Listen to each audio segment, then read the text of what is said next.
Assalamualaikum warahmatullahi wabarakatuh.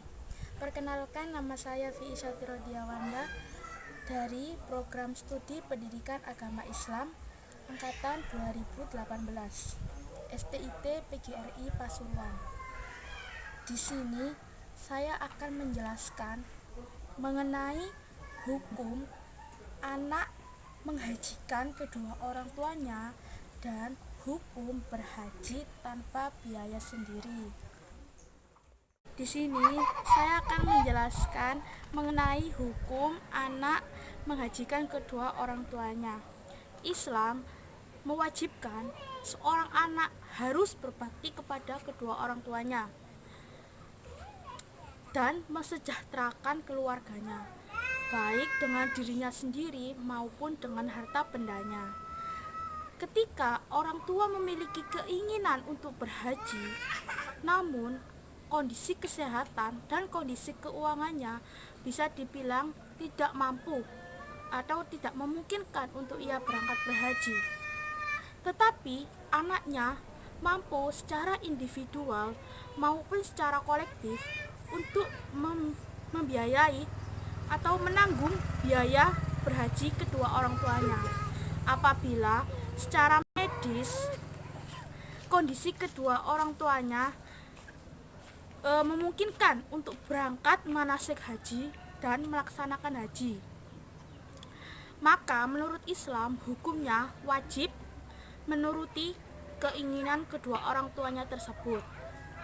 Tetapi jika secara medis kondisi kedua orang tuanya itu tidak memungkinkan untuk berangkat berhaji, maka seorang anak itu harus melaksanakan keinginan kedua orang tuanya tersebut untuk pergi berhaji.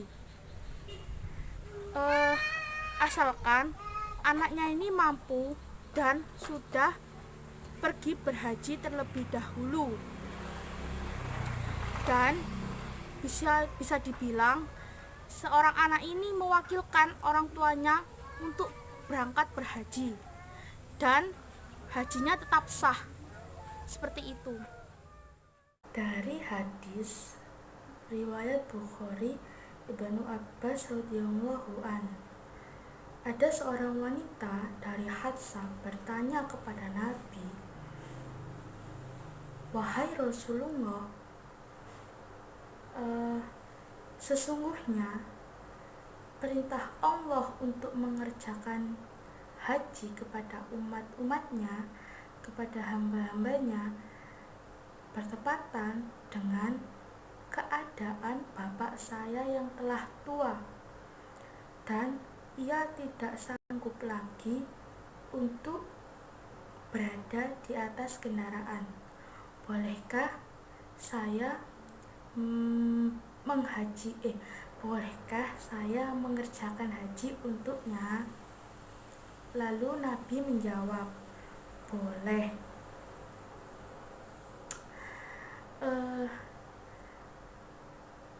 Dari hadis yang kedua dari Abu Daud, dari hadis Nabi yang diriwayatkan oleh Abu Daud, yaitu ada seorang lelaki berkata, "Aku telah memenuhi panggilanmu untuk berhaji dari Syubrumah."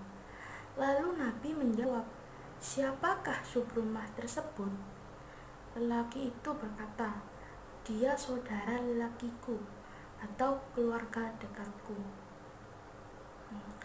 Lalu Nabi bertanya, "Apakah engkau sudah melakukan haji terlebih dahulu untuk dirimu sendiri?" Si lelaki ini berkata, "Belum." Lalu Nabi bersabda, "Lakukanlah haji terlebih dahulu untuk dirimu sendiri, kemudian hajikanlah Syubrumah tersebut." Jelas ya dari sini bahwa sah atau tidaknya haji itu tergantung kepada syarat dan rukun haji.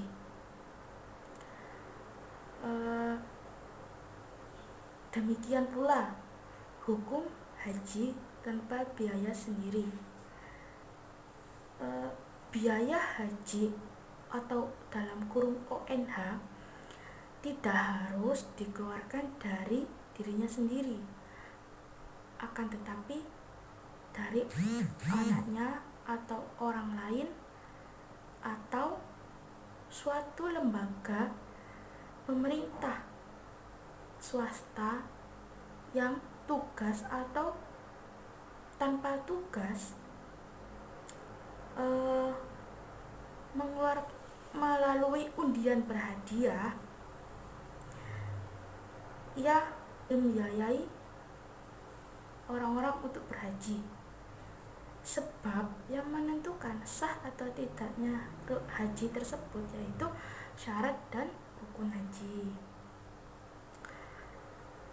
Sedangkan pembayaran ONH oleh yang bersangkutan sendiri bukan termasuk syarat dan rukunnya haji. Jadi tidak apa-apa orang lain itu pergi berhaji tanpa biaya sendiri. Misalkan bapak ini dan sekeluarga mendapatkan undian berhadiah pergi berhaji bersama keluarganya dari lembaga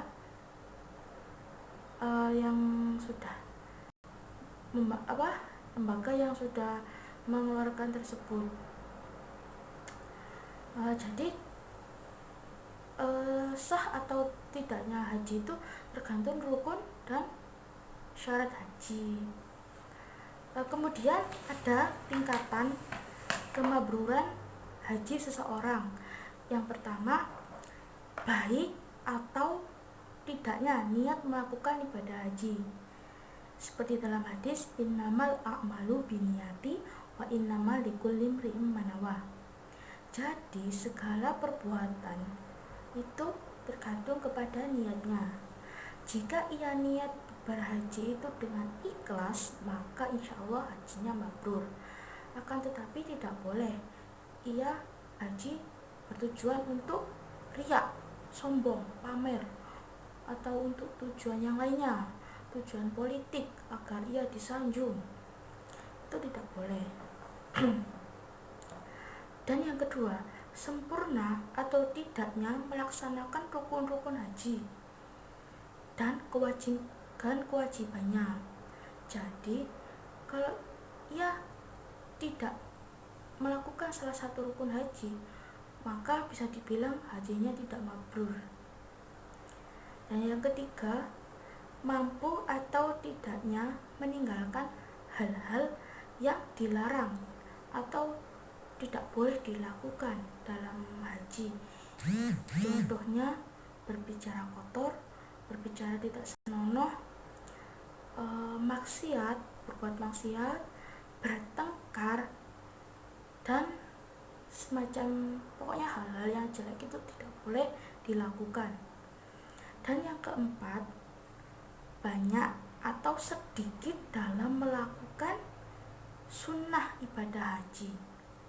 Misal mandi, sholat 2 rakaat, membaca takbir, membaca tahlil. Jadi tingkat kemabruran seseorang itu tergantung apa yang ia lakukan dan ia niatkan.